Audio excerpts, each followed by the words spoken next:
ఎక్కడ చూసినా లంచం బ్రో, ఎక్కడ చూసినా లంచం బ్రో.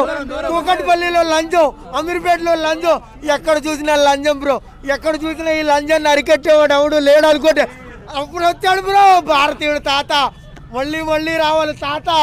ఆయన తీసాడు, అందరు తాత మామూలుగా తీయలేదు బ్రో. ఎలా తీసాడంటే ఎక్కడ చూసినా ఈ లంచాన్ని అరికట్టడానికి. సారీ లంచం బ్రో, లంచం. మొన్నే అయ్యింది రకుల్ ప్రీత్ సింగ్ పెళ్ళి, మొన్నే అయ్యింది రకుల్ ప్రీత్ సింగ్ పెళ్ళి. మళ్ళీ రావాలి తాత, మళ్ళీ మళ్ళీ మామూలుగా చేయలేదు బ్రో. నాకు పాటలు ఏం లేవు బ్రో, కానీ ప్రతి ఒక్కరికి ఈ ఆ కరప్షన్ అరికట్టడానికి మాత్రం చాలా అంటే చాలా క్రేజీ.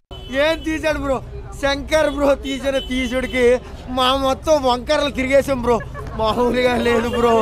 భారతీయుడు 2 అనుకున్నాను, భారతీయుడు 3 కోసం వెయిట్ చేస్తున్నాను బ్రో.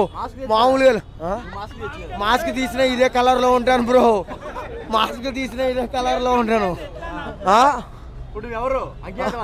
అజ్ఞాతవాసి రైట్.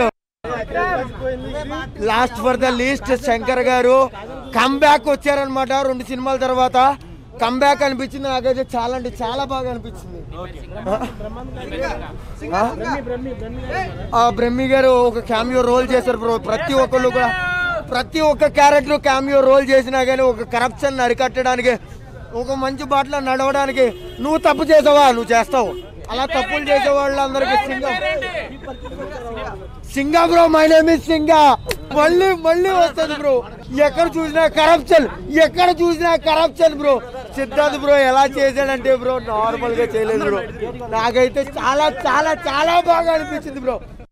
బ్రో ఒకటైతే చెప్తాను బ్రో, ఈ కరప్షన్ అరికట్టడానికి మళ్ళీ వస్తాడు పార్ట్ 2లో బ్రో. అప్పుడు వరకు అయితే వెయిట్ చేయండి bro. Love you all bro, ఉంటారు బ్రో.